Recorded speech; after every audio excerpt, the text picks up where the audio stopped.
Welcome to the Fitness Entrepreneur Expert Coaching Series. Today I am coaching an absolute weapon, Laura Lambe. Laura has built a massive online coaching business specializing in helping women with menopause. She sells high ticket coaching only. And I'm going to be coaching her through her biggest challenge and helping her unlock new levels of clarity and growth for the future of her fitness business. Now, before I get stuck into this video, I want to make it really clear as to how I think about all these problems in business. How do you live life on your own terms? Well, you work with the people that you love and you make a massive impact in their lives because you truly understand them.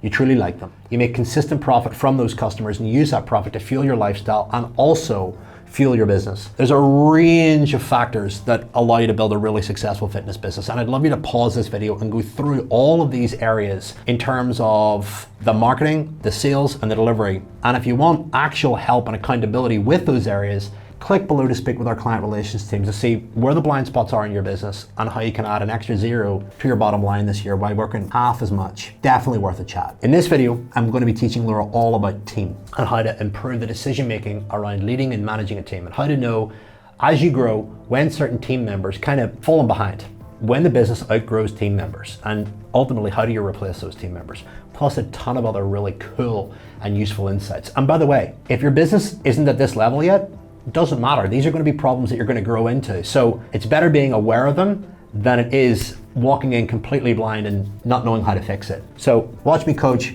one of the most successful online fitness business owners in the world, Miss Laura Lambe. Let's go. Guys, I'm here with the legend, Laura Lambe. Laura, tell us what kind of clients you coach, where your business is at right now, and what your biggest challenge is, and we'll get stuck right into it. Yeah, so I'm in the fitness space and more menopausal space. So I coach directly one-to-one clients now on menopause, both for menopause, weight loss, but mostly for menopausal symptoms.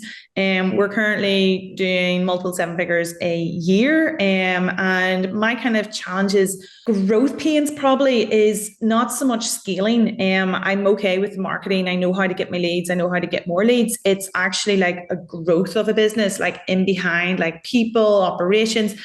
Mainly because that's never really taught. Like you're usually taught about marketing. I've never been a leader before. I've never been a CEO. And sometimes I get into my head in case I'm worried that I'm doing it wrong. So for example, I have a manager in my operational side. So she manages my team to get my leads, et cetera. And I have a manager of my coaching team.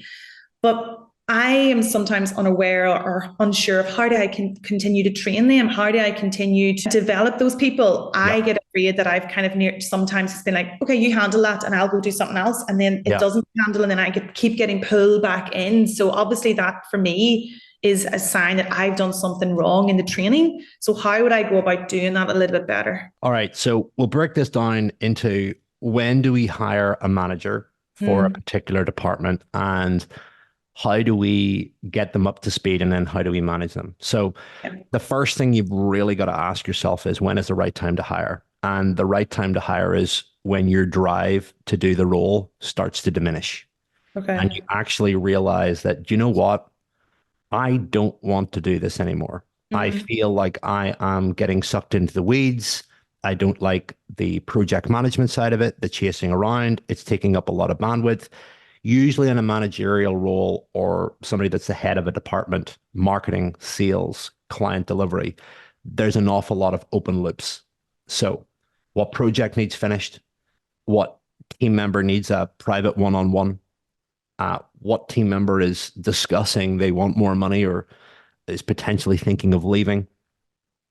And those conversations and those open loops can definitely drain a lot of bandwidth, especially when you're trying to drive the vision and overall direction of the company. So remember, the role of the CEO is to be responsible for three things: the vision, the people, and the cash. And when it comes to the people, it initially starts with essentially all your workers, but it eventually, over time, as you get bigger and you get more resource, turns into people that are managing those workers, which are essentially your managers. So the first thing that I would be really getting clear on is, has my drive for any managerial role in any department diminished? Am I fed up of doing X, Y, and Z in marketing? Am I fed up of doing X, Y, and Z in sales or delivery? So figure out what department it is. For most coaching businesses, it is going to be the coaching side of things. Yeah. Right. So we typically look at fixing delivery first because it gets you out of the weeds. It gets you away from the client-facing day-to-day check-ins, solving calorie problems, training problems, like really like basic stuff that you first started out talking about. Mhm. And then the next phase starts to go into things like sales and then marketing. I typically like marketing to go probably last because it's your creativity, it's your voice. You want to make sure that it's represented properly in the marketplace, and it's ultimately your reputation. You know, sales is one of those things that if you find that you're always managing a sales team and you're always on top of reviewing calls and all of that kind of stuff, again, it can just drink up a lot of bandwidth. Does that make Okay. sense? Yeah. So get clear on that first of all. All right. Number two is looking at how to train them, how to Mm. get them on board. So the first thing is actually getting really clear on what does success look like for the role? Like Yeah. what does an ROI look like? So if you're going to plow revenue into a role, you need to get very clear in your mind. How do you want to feel? How do you want them to behave? And ultimately, what is the result that you want them to optimize for? Okay. So really getting clear on that. And I've done a number of these coaching calls, and every single one of them brings up a conversation around hiring a team because they realize as a founder, they can't be responsible for continually driving growth because it's their energy, their time. Costing. Exactly. Right. So what does success look like? What does it feel like? What is a number for it? And that will be different for every department. For marketing, it's going to be a amount of opportunities that are booked. Okay. Sales, it's going to be conversion. And for client delivery, it's going to be keeping churn under a certain number. So Yeah. if I was to really simplify it, every department is focused on those three things.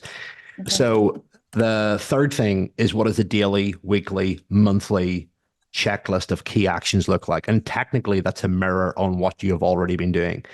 And I Yeah. like doing that because that process creates freedom, it creates clarity, and it gives the individual that's coming on board an idea of what to do every single day.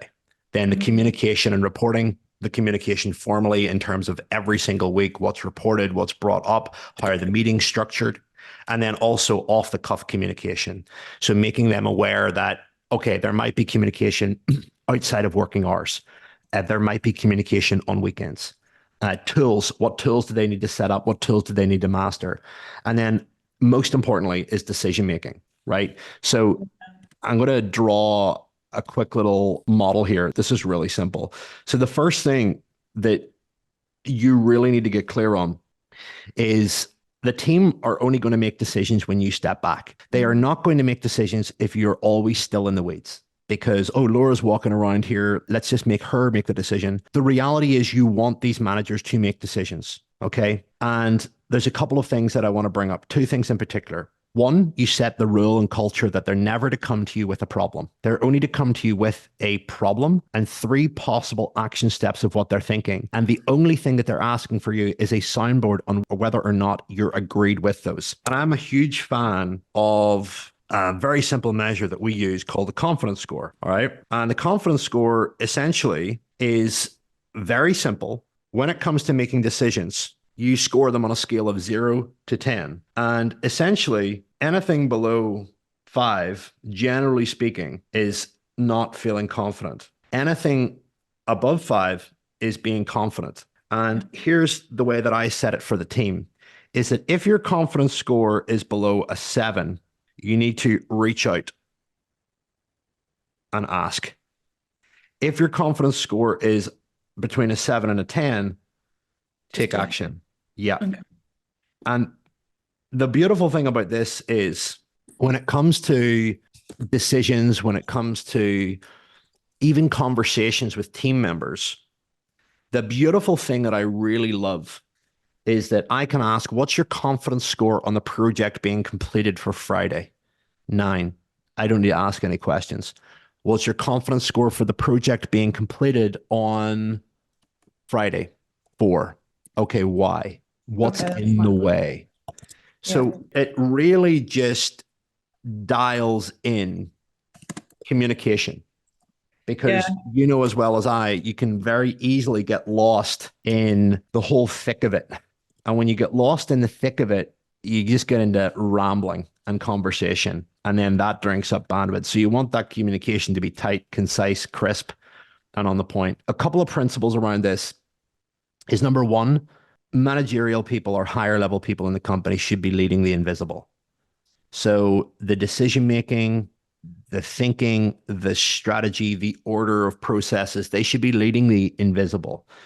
And number two is when you get this role executed correctly and properly, and somebody's in, and after your initial investment of time over the first 90 days to get them up to speed, which is going to require some mentoring and accountability. What are you going to do with your time? And that's a big mistake that a lot of people make, is that they don't actually account for what they're going to do with their time. And then they end up in this no man's land of micromanaging because it's the Yeah. only thing that they're used to doing. I think and that probably brings me on to my like second biggest bottleneck. I am very aware that that is my problem right now, because I know you're aware that I've been spending the last like year nearly restructuring my business. So we're doing it around like 250 a month, and the revenue hasn't really grown in the last year. But as you're aware, the whole business is completely different now. So Yep. even though we haven't scaled on the front end, we have actually massively grown the sustainability of the business long term, which obviously, as me and you agreed, was the goal of the last year. But now that I'm not, because what got me to the first 250 the first time was just work, like me in the weeds, me doing day to day. Now that I spent the last year building out a team, building out management, my time is different. And so I feel in the last like 3 months, what's keeping me stuck at like 200, 250 to getting to like 400, 500 is more that I actually don't really know how to be this person now. Like up until now, it's just been like, it's just me working. And now it's like, it's not me working. And so I actually don't think I'm working smart now. I think I'm just working. And I feel like I'm maybe wasting hours in the day doing things that I probably shouldn't be doing. So Yeah. probably my question would be like, how should I structure my time? Like, how should I structure my weeks, my months? Like, Yeah. what should I be doing? Because I think I'm the bottleneck now on actually getting the company to that like 400, 500 Yeah. mark. It's a very hard transition when somebody spent their whole entire life working hard and their Yeah. whole central nervous system is essentially wired to just Mm-hmm. work, work, work. And Mm-hmm. then all of a sudden, when you remove the need for that work, there's nothing to do. And their Yeah. central nervous system is waking up in the morning, and their self-worth is waking up in the morning going, I need to work. I need to be busy. I need to be hustling in order to feel alive, Mm-hmm. in order to feel valued. And when you look at it over the horizon of the rest of your life, it's not a great way to live. So more philosophical approach to it is to actually go, okay, why did I set up a business in the first place? I set up a business to have freedom. And I went through this transition, and I used to have all this free time and say to Claire, I really don't feel like I'm doing anything. I'm not adding any value to the company. Like I can sleep and get up at whatever time that I want, but I'm waking up thinking I've got to work. And she goes, remember, Phil, this is what you wished for. Mm-hmm. Right. So that then opens up the conversation of what do you want? Because every entrepreneur on the planet, the deep rooted reason to build a business besides serving other people and having a purpose is to actually have freedom and flexibility of options in their time. And if you are not building a life to fill that time, then you're going to be very unsettled. And it's quite a dark period because you're having to recreate yourself. And, entrepreneurs, this is when they fall into, I need to do something new. I need to be doing something. I need to be posting content. I need to be seen somewhere. And, what I have personally done is I've made it very, very clear to the team, like, hey, I do not want to do this anymore, nor do I want to get pulled into the weeds anymore. I want to give you autonomy to make decisions. I am in a process of figuring out my next move. And in figuring out that next move, the number one priority for me is to ensure that my business just does not go backwards. And I look at the minimum viable amount of activities that I do for marketing, for sales, for delivery. And that might be from a marketing perspective. Okay, I post content, or I appear on a podcast, or I appear on a keynote, and I make sure that I'm seen. From a sales, what's the minimum viable thing that I can do? Well, check in with my team every week and make sure the cash is collected. And two is make an offer every day. Number three is to check in with my client success team once a week, check in with a couple of key clients once a week, and just really keep a pulse on things. Mm-hmm. Beyond that, I'm not really much use. So when you look at the business going from where it is now to doubling it or trebling it, you have to really distill down on a piece of paper, like, what can we do? And I think with you getting out of the role, having a lot of free time, feeling anxious because you don't feel like you're doing anything. And then all of a sudden you want to jump to these numbers, but you're paralyzed because you don't know what to do. Yeah. And you actually have to list down, well, what could I do? Well, what's ultimately going to get you there the quickest is to ultimately to be in front of, double the amount of clients and they all want to buy. So technically, you drive ad spend up, you make more offers, but you're going to need the capacity in the team to do that. But it doesn't just unfold as naturally and easily as that. No. So there is this unsettling that comes with stepping away from a role. There is an element of impatience that creeps in, especially when you feel uneasy, because again, you attach your self-worth to your numbers and you attach your self-worth to your activity. But, ultimately, if you look at what are the minimum viable amount of things that I can do for the business that may not seem huge, but do have a huge compounding effect, what are those? And don't distort yourself by thinking that you're one big swipe away from adding another 250K to your bottom line in a month. Mm-hmm. Because that is the only way that you're going to do that is to sell something at 250K. Yeah. And you have to, I'm not saying that that's not possible, but when you just get frustrated in your own mind thinking, why aren't we there yet? You have to actually ask yourself, why are you doing that? And most entrepreneurs do that to create some form of mini chaos or match the low self-worth that they have when they first started the business, Mm-hmm. because it feels like familiar soil. And their central nervous system recognizes we're not where we want to be. We're not good enough. This is the soil that we created the very thing from. So, do you know what? We're just going to create a fucking narrative and we're going to live in it. And then you end up extremely dissatisfied, unhappy. And, a month passes, you've been feeling like it. Another month passes and it's just a spiral. And then you end up creating problems. So it is actually a matter of recreating your identity and rebuilding it and rewiring your central nervous system to make yourself feel safe. Because if you felt safe, calm, collected, eventually you're going to come up with some kind of creative genius or input. And you're also going to be way better to work for. And, if you look at, again, the reason why you set up a business, what areas of your life outside of business and making money do you need to work on? So these are all areas that entrepreneurs sacrifice because they're just chasing that white rabbit thing. So those are really important aspects. That's not a definite answer for you, but, bringing in that team, I've said to my team, I created levers for my team. So I said, okay, here's how I know that you're all working well together. One, the business revenue is growing month on month. We have hit X amount target for 3 months in a row, 6 months in a row. I can take a full month off without having to lift a finger. Clients are continuing to get value and our reputation is building without me needing to post content. And ultimately, I've got the confidence overall to see and clearly feel that the business is in good hands. So you have to look at what are the levers that I know that the business is growing without me. Yeah. And one of the perfect litmus tests is go and take a month off, see what happens. And most people are afraid to do that. They're afraid to Yeah. do that because they feel the business will go backwards. Yeah. I think it's smart when you say about get clear on like your minimum tasks that need to just keep the business from not going backwards, and like having that as like your baseline tasks each week, and then kind of like forgetting about it, then just being like, right, okay, we're done. Like that's it. Whereas now I feel like I'm in the weeds or the panic mode of being like, I'm doing those minimum tasks, but then it doesn't feel enough. So I feel like I need to do all this other stuff. And like you say, it's just in that uncomfortable phase where I'm doing something that I've never done in my life before, where it's not like just work, work, work, work. It's about kind of becoming that next person. And also in that phase, because now that we are kind of at that phase where we have a full team behind us and like management and I do feel like we are stepping into a different chapter now of my company and a different chapter of my business. And what I hear a lot and get told a lot when you're moving into these like next levels is that some people that got you to like one type of level of your business might not be the same people that get you to the next level. And I personally don't feel like I'm at that.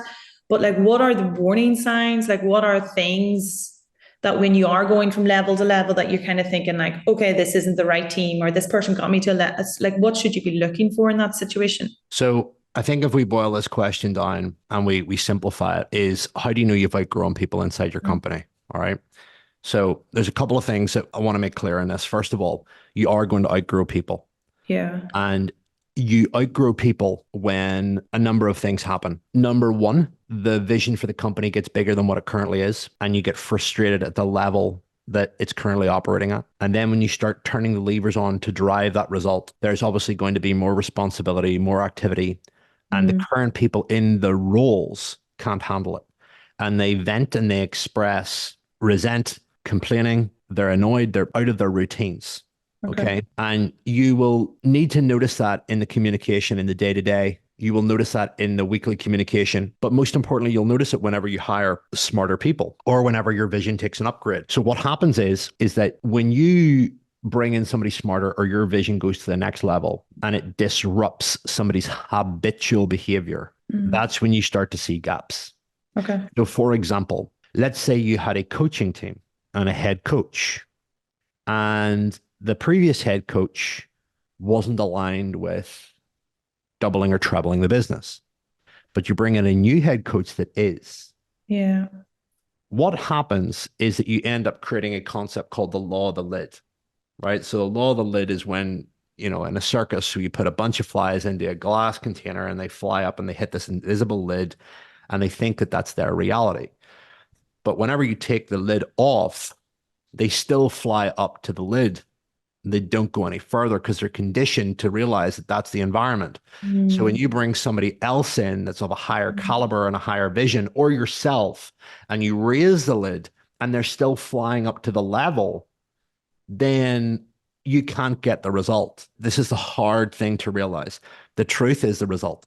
So if you look at the amount of leads that you're bringing in, if you look at the amount of sales that you're bringing in, if you look at your customer retention, those results right now are a result of your leadership and the team underneath. And it's a hard pill to swallow. Even when the market gets harder, your team need to get better. The decision making needs to get better and the results need to get better. That's the beautiful thing about when a market sophisticates and gets harder is that it does force you to evolve and get better. Most people want to quit. Most people want to complain. Most people want to say it's the marketplace. You know, refuse to have that kind of approach. So please bear in mind, you outgrow people when your vision or you hire in people that are smarter, bigger, better, more visionary than the people that were already there. And the people that were underneath them don't want to raise above the level of their habits. mm, Okay. yeah. And, here's a really simple insight that I'm going to draw here. When you bring people into the company, they are responsible for creating company value. And your role is to manage or the senior members of team. Now, the challenge can be is if you find yourself managing more and more and more, or your team does because somebody's raised the bar, you'll find that the company value diminishes from the team member because they're now being managed more and more and more, but the managerial input has increased because they want them to do more, but there's no follow through. Does that make Okay. sense? Yeah, it makes perfect sense. Yeah. So, you know, like I said, a perfect world, and this is the same with clients and also team. You've got relationship and then you've got results. In a perfect world, you've got the mixture of both. Okay. Where you've got the relationship is good, the results are good, beautiful. When the relationship is really good, i.e., they're nice people, they've been in the company for a while, and it's convenient just to keep them there because they've been there for a while, they know the culture, and that's the lie that you tell yourself, but they're not actually getting the results. That's when things start to get a little bit resentful. And you start to realize, flip, I'm paying this person, they're not driving the results. I know we could be doing more. We need a sharper thinker in here. And then you're into where do I find them? How do I get them in? Where are they going to come from? But you're never going to find the perfect cut. You've got to bring somebody in, take a risk on them, and you've got to build and mentor them. If the results are really, really good from somebody, but they're an absolute asshole, then, you can kind of live with that, but it depends what kind of asshole they are because they might end up pissing everybody else off and they might cause more damage inside the company than it's worth. But here's what I would typically say. I would typically say to people, all right, look, the company wants to go to here. We're currently here. I would love you to put together a 90-day plan of how you propose to add value over the next 90 days to the company. And you look at the input on that and you ask yourself, is there anything here that's creative? You want to assess that response because, people can get better. People can, improve. And I think it's worth giving them that shot. Like, what's your 90-day plan to radically grow the business, Yeah, I like that. I think So, that's really good. yeah. Does that help? Yeah, I think that having a 90-day plan that we're here and we want to go here, what do you propose to bring value to the company? And obviously it's not going to be like a business plan, but like you say, then it'll give you a really good way to, What are your projects? yeah, to value, like, are they actually that next thinker? Are they creative thinkers, or are they just Yeah. like button Well, pushers? I had a call with James Smith yesterday, and there was a lens of what do you got to stop, start, keep. So Mm, ask them to do that. And then also, when you hire for responsibility or you hire for activity. And responsibility is decision making, thinking, yeah. activity is doing. Mhm. So, and the ultimate responsibility comes from you because you're the strategist. I hope that helps. That was Uh, really helpful. Yeah. so, last question was on the concept of, let's say, a business that's at 250K per month to a business that wants to go to 500K per month. Yeah. So kind of like what we were touching about earlier, like I was saying, I think I'm the biggest bottleneck in terms of that. But if there was any other like things that you notice that maybe 400 or 500K months people are doing that I'm personally not doing yet. All right. So these are some boxes I made earlier. All right. Yeah, my humor's on fire today. Uh, let's dial this into a couple of areas. Vision, marketing, sales, and let's say delivery, client delivery, team, customer journey, and all that kind of stuff. What would be different between a 250K versus a 500K? So let's break this down and we'll go through these nice and concisely. So really simple, vision wise. Well, first of all, vision is going to be global. I think it's important to make it very, very clear. It's not going to be a No. small vision. It's going to be a global vision. Number two, vision is to be the best in game. So they look at every other source of value for the very thing that they're looking at, and they want to be a category of one. They want to be literally the rainmaker. They want to be in control of the marketplace. So, they want control. They want to dictate the trends in the marketplace. They Okay. want to be the number one thing on people's mind. And vision as well is usually connected to wealth building in some way.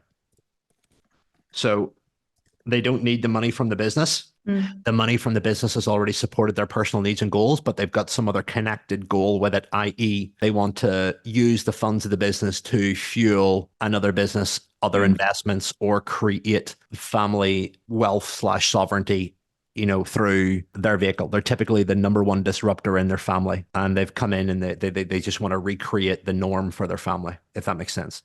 Perfect. Yeah. So from a very basic level, vision wise, that's what's different. From a marketing perspective, number one, they're looking for the most abundant market opportunity. So, what is the biggest problem in the most abundant market? Or out of the market that everybody serves, what is the most abundant market there? And what is the biggest problem? What is the user's biggest end frustration? And they solve for that. And they update, pivot, tweak their solution based on the evolving needs of a customer in a marketplace. Number two is distribution. They aren't as fussed as getting the product perfect, amazing all the time. They're more focused on getting in front of eyeballs, getting the minimum viable product out there, and letting the market give the feedback to then iterate and rechange and reshape. So they're focused on distribution, not product as much. Product comes. And number three, this is really simple, but they've wrote the book. They typically have a book on the subject. You know the saying, when you've written a book on the thing? Yeah. Sales. So number one, They're going to make more offers than anybody else through their advertising, through their channels, their joint ventures, their referrals, their email, their chats, their literally every channel that you can imagine. Secondly, is they go deeper into the customer wallet. Like lifetime value. Yeah. So basically, they look at services that the customer buys elsewhere, and they partner with businesses, take equity in businesses that do that and feed them leads, or they create other products and services that their customers can buy. And that ultimately means that they extend the LTV. So they're always selling something. There's always something next. So they make the current customers way more valuable than they currently are. From a delivery perspective, a couple of things. One, it's trendy to be in their club. So people want to be part of the movement. Okay. And it's usually based on a crusade, a revolutionary crusade where, hey, we've been told that we're going to be these kinds of people that, you know, must fit into a certain box. We must have medication. We must have this. Screw that. We're going to do it differently. Or the underdog fight whereby, oh, everybody thinks once you get past a certain age or whatever, that you lose all power. We're against that. Or they're the ally crusade. And the ally crusade is like, you know, we're, you know, behind, you know, for women that are over 40, and we want to make sure that they X, Y, and Z. So they're really clear on their crusade. Number two is the leadership and team. Again, the skill, quality, the thinking, the courage, the decisiveness, the proactive activityness, and all that kind of stuff is just massive. So team quality, not team size, team quality. And then third is, you know, they have some kind of next level. So typically that's going to be certification. So the program gets people an incredible result. They radically turn their life around, and then it creates some form of higher level education certification for people to go and actually do the very thing that the business is doing, but it remains the top of the mountain because it's the, you know, the source. Does that make sense? Yeah. So it's just, again, another way to extend LTV, just stretching the customer journey and making the customer think bigger. Does that make sense? Perfect sense, yeah. So, you know, those are a range of things that you can look at through a lens. I mean, there's other little intricate pieces, but generally speaking, that's, you know, pretty much some of the big things. You know, we could go into a lot more on offers and bits and pieces and how many more offers they're making, but they're using every sales channel imaginable. So, you know, organic social media, paid marketing, organic keyword search, email, outreach sales, JVs, referrals, shout outs, you know, even going down, can we get this public health services in some way, shape or form? Yeah, so there's partnerships and stuff there that all collaborate and move into it. So, you know, you've got to really just go and evaluate. You know, one exercise that I always, that I think is brutal to do, but is very useful, is to actually just sit down with a piece of paper and write out every decision that you know you've got to make and the decisions that you've been avoiding, and do it in two categories: life, business. And typically I like to get the life shit out of the way first, because when the life stuff's out of the way first, the business stuff gets easier. And literally just go through and make those decisions now. Yeah. The growth of your business is in direct correlation to the speed at which you make decisions. And you want to look at speeding up that decision-making process as fast as you can. And that comes with regularly sitting down. And that's what a lot of people don't do. Yeah. So was that useful? Yeah, super useful. Got loads of notes. Yeah. Cool. All right, guys, we're going to end it there. I hope that was useful. Laura, thanks for joining me today. That was awesome.